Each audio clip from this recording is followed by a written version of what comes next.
You know what's actually overused?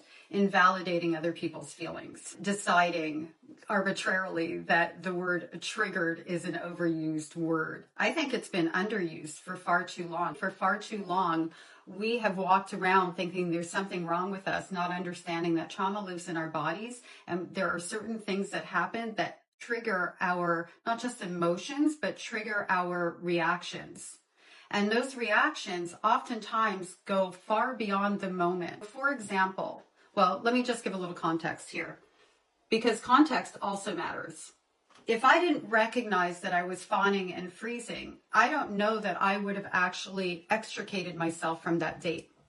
I don't know that I wouldn't have really just gone with it to another level as I have done previously in my past, because I didn't have the power to say no, and I didn't understand why. Now that I understand why, I can find my words a lot easier and come out of reaction and go into response. The other thing is there's things that this man did that really deeply triggered me to the point where I was fawning and freezing and stayed on the date, which doesn't happen to me very often anymore. When I went home, instead of doing what I would have done when I wasn't aware, which would have been something self-harming, I would have been talking to myself in a way like, oh, you're so stupid. How could you stay there? And I would have really gone into a thing there, which does no good for my emotional well-being. And then probably in the upcoming days, I would have engaged in some sort of form of self-harm, whether it would be overspending, overeating, quitting something that was working. I would have done something to harm myself, because back in the day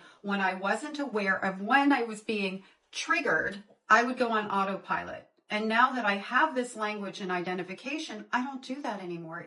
Or maybe I do it, but very rarely and at a minimal level where there is no self-harm. So for example, if I start to talk to myself poorly, I identify those voices and tell them to fuck off. I don't know what it is about what I was expressing that triggered you, because for you to come at me with such a lack of, and you're going to say you didn't come at me, but you made this comment on a video where I was sharing how triggered I was, what I went through, and how I resolved it. So you're coming at me. This is my platform in case, you forgot my little butterfly.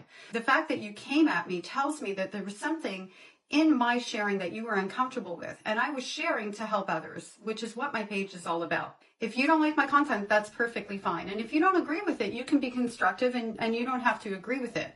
The only thing I'm asking you to do really is to be sensitive and to be factual, and also to consider the context before you show, well, for lack of a better word, your lack of empathy and ignorance. And maybe the next word that you're going to say is overused is empathy. And in your case, I could see why that might happen.